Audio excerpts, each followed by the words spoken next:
Does being cut out of the family always mean loud arguments or slamming doors? Sometimes it doesn't. For me it was just silence. A chilling emptiness. And a photo I wasn't meant to see. That's how the story unfolded for me. At that baby shower I was standing in my kitchen, coffee in hand, when I saw Carol's Facebook post. My thumb hovered over the family photos, unable to move, as my brain struggled to process what I was seeing. Everyone was there. My mom Elaine, Dad Robert, my brother Brandon, my sister-in-law Melissa, and her new baby, Aunt Connie from New Hampshire. Even cousin Jake, who rarely leaves his basement apartment. They were gathered around the fireplace at my parents' house. Arms draped over shoulders. Faces flushed with laughter and belonging. Everyone except me. I set my mug down. Before my trembling hand betrayed me. The ceramic made a hollow sound against the granite countertop. Like an echo in an empty room. Sip and see for baby Aiden, so blessed to have everyone together. Carol's caption mocks me from my phone. I zoom in on Brandon's face, catching the unmistakable smugness in his expression. He knew I wasn't invited. They all knew. My gaze drifts to the refrigerator, where my calendar hangs. The date circled in orange. Sip and see November 12th. Yesterday. The day I'd been waiting for. Preparing for. The day that apparently happened without me. A memory surfaces unbidden. My cramped studio apartment during senior year. The flickering light above my desk. As I worked on coding projects until 3 o'clock in the morning. Before heading to my barista job at 5. The contrast of my parents' comfortable suburban home, with its manicured lawn and updated kitchen, always lingered in my mind. I didn't mind the struggle. It was building something that mattered. The day I landed my position at Meridian Tech, Dad had been polite but distracted. Mom had asked if it came with health insurance. Brandon had snorted and asked if I'd be playing with computers all day. Only I understood what it meant. Financial security finally. I remember the first support check I wrote them. My hands had shaken then too. But with pride. I'd framed a copy of it before sending the original. Proof that their daughter had made it. $200,000 later. I stand in my kitchen, staring at people who didn't think to include me in their baby's welcome party. I take a deep breath and open my banking app, the numbers confirming what I already know. The monthly transfer to my parents processed 3 days ago. As always, without fail. My resolve hardens as I move with deliberate purpose. First the screenshots of Carol's post, saved to my phone. Then the bank statements, printed neatly from my home office. Each monthly transfer of the past 5 years. The extra payments. Brandon's car when he totaled his previous one. Melissa's emergency dental work. The new roof for my parents' house. I slide everything into a folder, pressing it closed with a firm click. In my bathroom I smooth my hair and apply lipstick with precision. The woman in the mirror looks calm, kindled, prepared. Not this time, I tell her quietly. The drive to my parents' home takes 23 minutes. I know because I've made this journey countless times. Usually responding to some urgent need or manufactured crisis. The same house I helped refinance. When Dad's commission-only sales job hit a slump 3 years ago. Headlights illuminate the familiar mailbox. The one I paid to replace last spring. I parked behind Brandon's BMW. The one that wouldn't exist without my monthly contributions to his temporary financial shortfall. That has somehow lasted for years. The scent of roasted chicken greets me. As I enter without knocking. They're already seated around the dining table. The good china gleaming under the chandelier. My mother looks up. Surprise briefly crossing her face. Before she smiles. Jenna, honey, I didn't know you were coming for dinner tonight. Thought I'd surprise you, I say. Hanging my coat carefully on the rack. Hope there's enough food. Always room for one more, Dad says. Without looking up from his plate. He's wearing the watch I bought him for his birthday.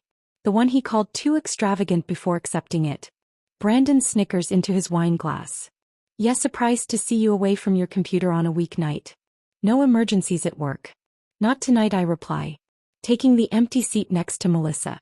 Who immediately shifts slightly away. Mom serves me a generous portion of green bean casserole. My least favorite dish. Despite mentioning it every holiday for the past decade. So Melissa says. Setting down her fork.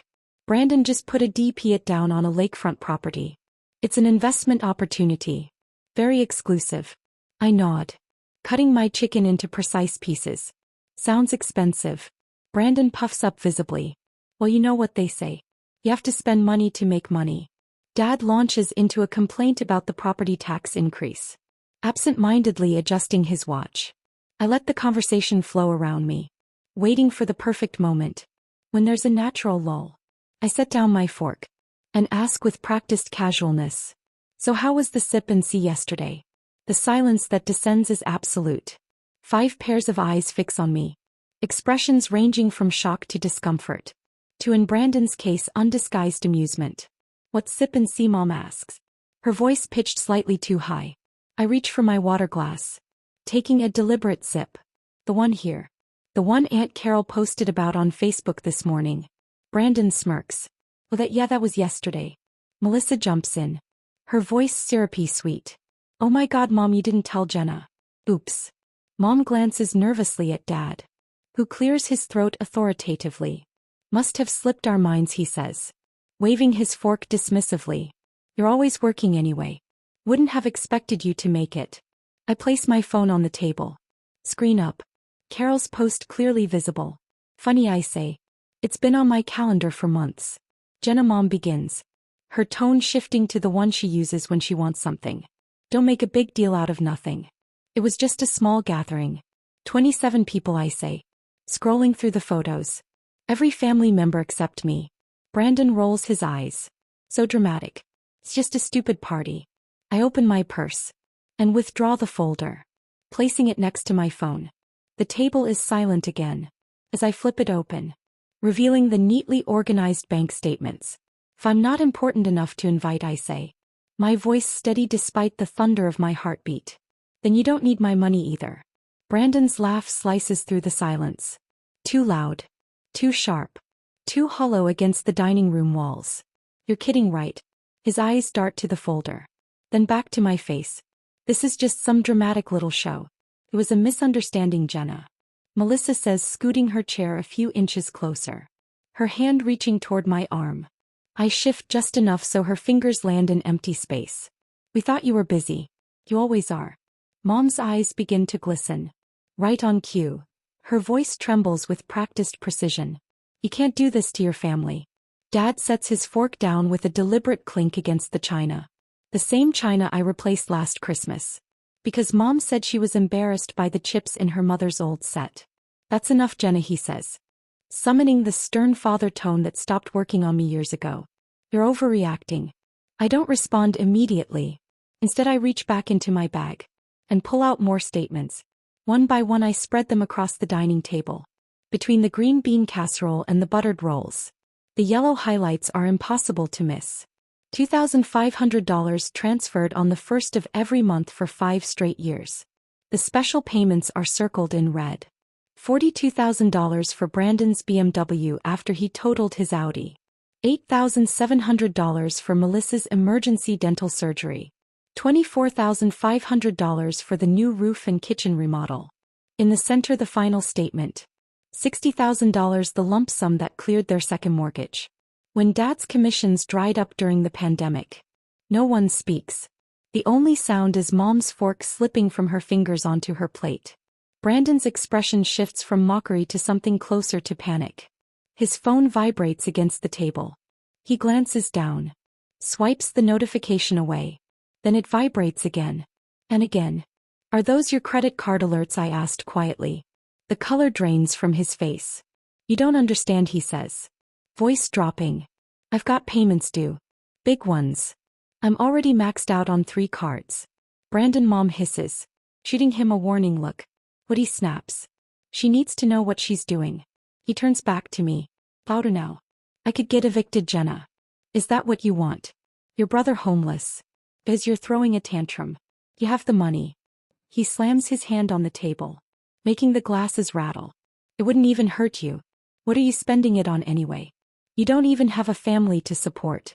Melissa edges closer to Mom, draping an arm around her. Like a stage cue. Her perfectly manicured nails flash pink under the chandelier light. Fresh from the salon receipt she texted me for last week. Asking for a little help. Ellen's been so stressed about bills, she murmurs. Just loud enough for me to hear. Pretending it's private. Her blood pressure meds aren't fully covered anymore. I've been trying to help. But with the kids' activities, I watch her performance with a strange detachment. The subtle tilt of her head toward Mom. The furrowed brow. Melissa's always been the family's emotional choreographer. Somehow positioning herself as the victim and the savior at the same time. I turn to Mom. Why didn't you tell me about the medication before? She can answer. Melissa cuts in. You're always so busy with work. We didn't want to burden you. Her voice lowers again. Conspiratorial. As if shielding Dad and Brandon from what comes next. You know how they worry about bothering you. I told them Jenna's got her own life now. We understand you're selective with your money. That word stops me cold. Selective. Her eyes widen slightly. He knows what she said. She recovers quickly. Squeezing Mom's shoulders. Jenna doesn't mean it, Elaine. He's just tired. She's been working so much. I glance toward the family photo on the cretin. Last Christmas at Aunt Diane's. I'd flown in straight from a client meeting in Chicago. Exhausted but determined not to miss it. In the background I can see Melissa whispering something to cousin Amy. Both of them looking in my direction. Faces twisted in what I'd once thought was admiration. How long have you been telling people I'm stingy with my money, Melissa? I asked quietly. I would never, she starts. But Brandon snorts. Oh please. You told Uncle Rob that Jenna refused to help with family emergencies. Because she's too busy remodeling her condo. That was the same week I paid their kids' private school deposit. Is that what you've been telling people? My voice is low now. That I'm stingy. Dad clears his throat. Sitting up straighter. This discussion is over. You will not stop supporting this family. His tone leaves no room for negotiation. Or at least that's what he thinks. After everything we've done for you, Mom adds. Dabbing at her eyes. We sacrificed everything so you could go to that fancy university. I had a full scholarship, I remind her. And I worked 3 jobs to cover living expenses. We gave you values, Dad says sharply. Family takes care of family. That's how we raised you. Is that why you've been telling people I'm still figuring things out professionally, I ask. Because Aunt Connie asked if I was still working at that computer help desk job. Silence again. But this time the realization settles in my chest like a stone. I'm not their daughter. I'm their bank. The golden goose they're terrified of losing. I stand suddenly. Needing space. They rise too. Instinctively. Mom reaching for my hand. Melissa blocking the doorway. Dad stepping closer. Brandon hovering behind. Eyes darting toward the folder on the table. As if calculating how fast he could grab it before I stop him. Behind them on the wall hangs our family portrait from 3 years ago. All of us smiling. Coordinated in soft blues and beige. Dad's hand rests proudly on my shoulder. I remember writing the check for the photographer the next day. My decision is final. My voice stays calm. Even as grief swells beneath my ribs. I gather the folder. Tucking each statement back into place with slow precision. The key to their house. The one I helped save. Sits heavy in my coat pocket. I play it on the table. The clink of metal against W lands like a punctuation mark. Would you like some dessert before you go, Mom asks. Voice brittle. I made your favorite apple pie. I shake my head. At the door I pause. Looking back at the home I've been helping pay for. At the people who excluded me from their lives while accepting my money. Something shifts inside me. Not regret but resolution. I'll always be your daughter, I tell them quietly. But I will no longer be your bank. I close the door behind me. The cool evening air washing over my heated face. For the first time in years I drive away. Without a promise to fix something. Without an invoice waiting in my inbox. Feels like breathing. After years underwater. My phone wouldn't stop vibrating on the counter. I was trying to cook. I don't need to look to know who it is. The screen lights up again. Brandon, haha, okay, you made your point, now send the money. I take a sip of my tea. Waiting for what I know will follow. 3, 2, 1. Jen, I'm serious. If you don't send it, I'm screwed. The desperation in his messages escalates with each notification. If you don't help me, my credit will tank. Do you want that on your conscience? I place my mug down. And silence my phone. But not before catching a glimpse of 5 missed calls from Elaine. Her voicemails range from tearful. Please Jenna honey, we need to talk about this misunderstanding. To barely contained anger. I didn't raise you to be the selfish. My laptop things with an email notification. Robert subject line family responsibility. The preview shows just enough for me to see his opening line. It's time you act like an adult and stop this childish. I close my laptop. On my tablet, Melissa's latest passive-aggressive Facebook post appears. True family stands together through everything. Blood is thicker than water. Family loyalty. Disappointed crying face, broken heart, thumbs down.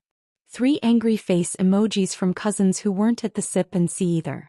My condo, normally my sanctuary after long days of cating, now feels like a fortress under siege. The clean lines of my mid-century furniture. The carefully curated bookshelves. The piece I've crafted here. All of it vibrates with the digital intrusion of my family's demands. I moved deliberately through each device, turning off notifications one by one. On my phone settings, notifications. Brandon off. Elaine off. Robert off. Melissa off. On my laptop, email filters created. On social media, muted all of them. The sudden silence feels both empty and full. I sit at my small dining table. Unlike the ornate cherrywood monstrosity at my parents' house that I helped pay to restore last year, mine is simple walnut, chosen for its clean lines rather than status. I open my banking app and stare at the automatic transfers I set up years ago. Elaine and Robert household $2,500 monthly. Brandon emergency fund $1,000 monthly. Melissa children's education $500 monthly. My finger hovers over each one. Cancel, confirm. Cancel, confirm. Cancel, confirm. With each confirmation, something shifts in my chest. Not lighter exactly, but more aligned. Like vertebrae slipping back into place after years of poor posture. I open a new spreadsheet. Jenna's budget 2025. I start filling in the numbers I know by heart. But this time I don't include the family column. That has consumed nearly a third of my income for years. As the calculations update automatically, a number appears at the bottom that momentarily stops my breathing. Disposable income $4,000 a month. A sum that would have been inconceivable just days ago. I create a new row. Dream vacation fund. My phone rings. With a number I recognize. Margaret, my best friend from college. The one person who's been telling me for years that my family was taking advantage of me. I saw Melissa's post, she says without preamble. Are you okay? I don't respond to Mart right away. My throat tightens. But I manage, I'm fine. The hell you are, she says. Her voice gentle despite the words. But you did the right thing, Jenna. You know that, right? Before I can answer, a text pops up from James. A co-worker who noticed my distraction during our morning meeting. You seemed off today. Everything all right? Happy to grab coffee if you need to talk. And then surprisingly, a private message from Aunt Carol. I'm so sorry about the sip and see photos. I didn't realize you weren't invited. We all asked where you were. And your mom said you were too busy with work to come. If I'd known. I stare at the screen. Her message lands like a stone in still water. Quiet but heavy. They lied to the whole family again. The next day, Sarah, my supervisor, stops by my desk. She closes the door behind her before speaking. Family issues, she asks. Taking in my exhausted face. I hesitate. Yeah, something like that. She nods. I recognize that look. 3 years ago I had to cut off my brother. After he drained my savings account for the 3rd time. She pauses. Then adds. It gets easier. Her words settle into the quiet space in my chest. Not comfort exactly. But something close. 1 week later. I'm eating lunch at my dining table. When the doorbell rings. I glance through the peephole. Elaine and Melissa standing just outside my door. With Emma, who clutches a folded piece of paper in both hands. Like a peace offering. I take a deep breath. And open the door. Aunt Jenna, Emma chirps. Handing me the drawing. A wobbly heart with stick figures and my name written in giant block letters. I force a small smile. We were just in the neighborhood, Elaine says brightly. Thought we'd stop by. Melissa lifts a paper bag from Margot's. My fate bakery. We brought those almond croissants you love. I kneel to accept Emma's drawing. Thank you, sweetheart. This is beautiful. Can we come in, Elaine asks. Already starting to move forward. I rise slowly. Emma can come in for a few minutes. You two can wait in the hallway. Ellen's smile freezes. Jenna, don't be ridiculous. We're family. Yes, we are, I say calmly. And family respects boundaries. I opened the door a little wider for Emma. Sweetheart, would you like some juice? Behind her, Melissa's expression sharpens. You can't be serious. I am. I meet her gaze. Steady and unflinching. Emma's welcome. You are not. Not until we've had a conversation about respect and neutral ground. Ellen's voice drops to a desperate whisper. Jenna, please. The property tax bill came yesterday. Without your help. I'm sure Robert can figure something out, I reply. My voice steady. He managed the household just fine before I stepped in. Melissa exhales sharply. This isn't just about money, Jenna. It's about family supporting each other. Yes, I say. It is. Emma sits on the rug inside, sipping her juice and humming to herself. Melissa and Mom linger just outside the door, trying to look like they still belong. Eventually they realize I'm not going to invite them in. They leave. Melissa pressing the bakery bag into Ellen's hands. Her parting words float back to me. Before the elevator door closes. This isn't over. 3 days later the texts start coming in waves. First from Brandon. Each one more frantic than the last. I need help like now. I'm behind on rent. Jenna, please. They're going to repossess the car. Don't do this to me. Then from Aine. Robert had to go back to work part-time. Do you know how humiliating that is? The property tax is due. And we're out of options. Emma doesn't understand why we can't go to her dance class anymore. Melissa, of course, takes a different route. Her messages drip with guilt-coded language. Mom is crying herself to sleep. You've always been the strong one. We're just asking for a little help, Jenna. You wouldn't let your niece suffer, would you? I read every word. Then I silenced my phone again. By the end of the week the Crocs begin to show. Brandon calls 5 times in one night. He leaves a voicemail slurring something about losing everything. And it being my fault. Elaine sends an email with the subject line, "You've gone too far." In it she writes, "Sending strangers to our home instead of showing up yourself. What kind of daughter does that?" I delete it. My doorbell rings at 11:43 p.m. Through the peephole I see Brandon. Even. Eyes wild. Clothes rumpled like he hasn't changed in days. "I know you're in there, Jenna," he calls out. "Open the door." I wrap my robe tighter. Unlock the deadbolt. But leave the chain in place. "What do you want, Brandon?" His face shifts instantly. He puts on that practice grin. That's gotten him out of trouble since we were kids. "Hey sis, sorry about the hour. Can I come in? Just want to talk." Say what you need to say from there. He tries again. "Come on, don't be like that. You were right. I should have been more appreciative. I just need a little help. Just this once." "No, Brandon." His charm drops. "You don't get it. I'll lose everything. My apartment. My car. You can't just abandon me. Your financial problems are not my emergency," I say. Surprised by the steadiness in my voice. His face twists. "You selfish," he spits. "You think you're better than us. Because you've got a fancy job. Because you've got money." I hear a neighbor's door open down the hall. "You're nothing without this family," Brandon yells. "When you fall, and you will. We won't be there." I look at him. Really look.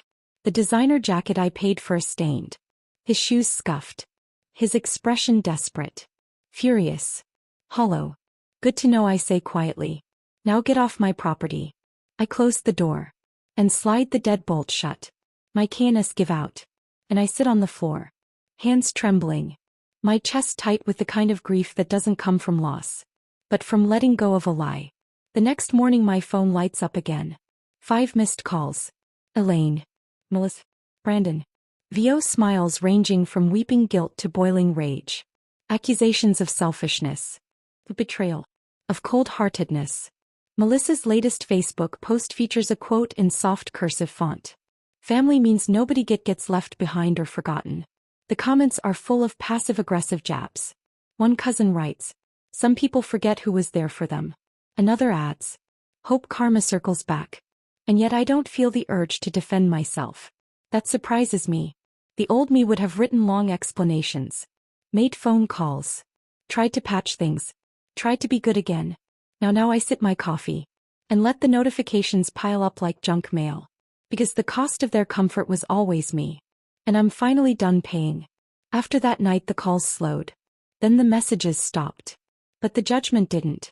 It just moved offline. I first heard it near the apples at Trader Joe's. That's her, a former neighbor mutters near the produce section. The one who abandoned her family after making all that tech money. I pick up an apple. And expecting it like it matters more than the sting in my chest. Her parents gave up everything for her. And now she won't lift a finger to help. Someone else says just loud enough for me to hear. I place the apple in my cart.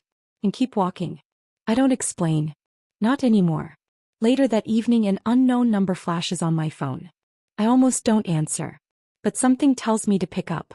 Is this Jenna Whitmore? The voice is clipped. Businesslike. Yes. This is American Credit Services. We're calling about Brandon Whitmore's outstanding accounts. He listed you as a guaran on multiple loans. My stomach knots. I never co-signed anything for my brother. Well, he provided your contact information as a payment reference. He indicated you'd be covering his balances. The missing puzzle pieces click into place. Those random collections letters. Calls from unknown numbers. I'm not responsible for any of his debts, I say clearly.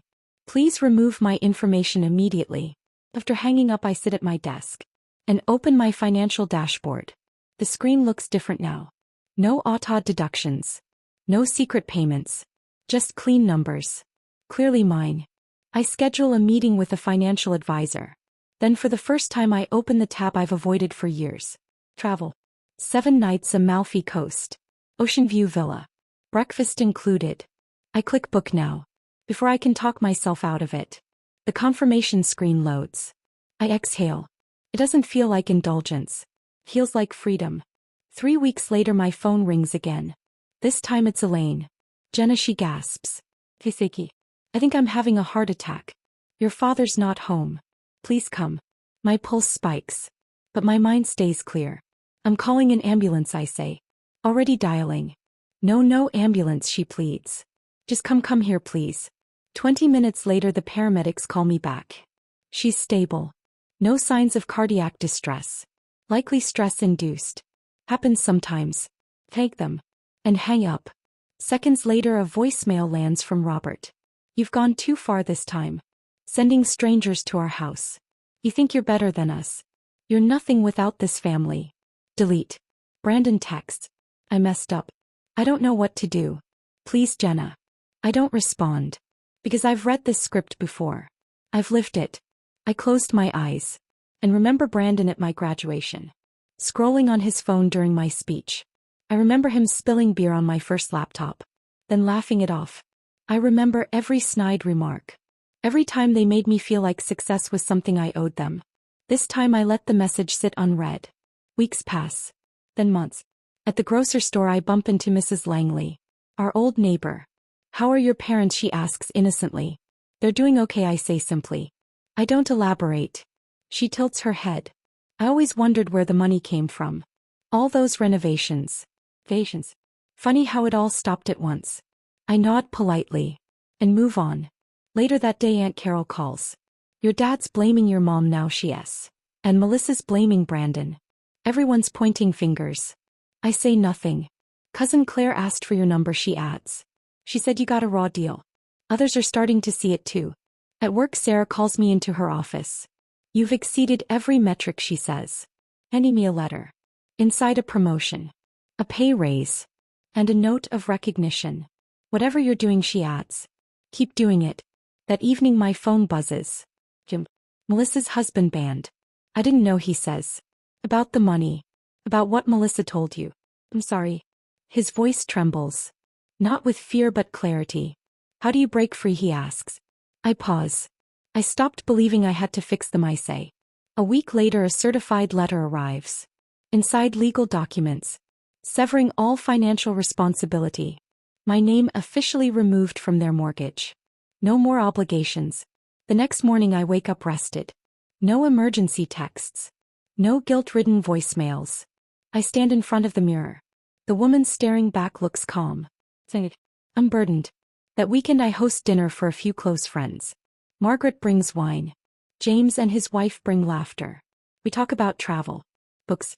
Things that don't drain me. At one point someone toasts to Jenna, they say. Who reminds us it's okay to walk away. I smile. Not out of pride but peace. After everyone leaves I sit quietly.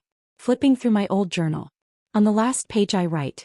The most loving thing I ever did for my family was letting them stand on their own. And for the first time in years, I truly mean it. If you felt something from this story, if it made you think or reminded you of something in your own life, please don't forget to like this video and subscribe to the channel. It really helps us keep sharing stories that matter. And now I'd love to hear what you think. If you support the main character and believe she did the right thing, comment 1 below. If you disagree or think she went too far, comment 0. I'm genuinely curious to hear both sides. Thank you so much for listening all the way through. Wherever you are, I hope you're safe, at peace, and surrounded by people who truly see you. Take care, and I'll see you in the next story.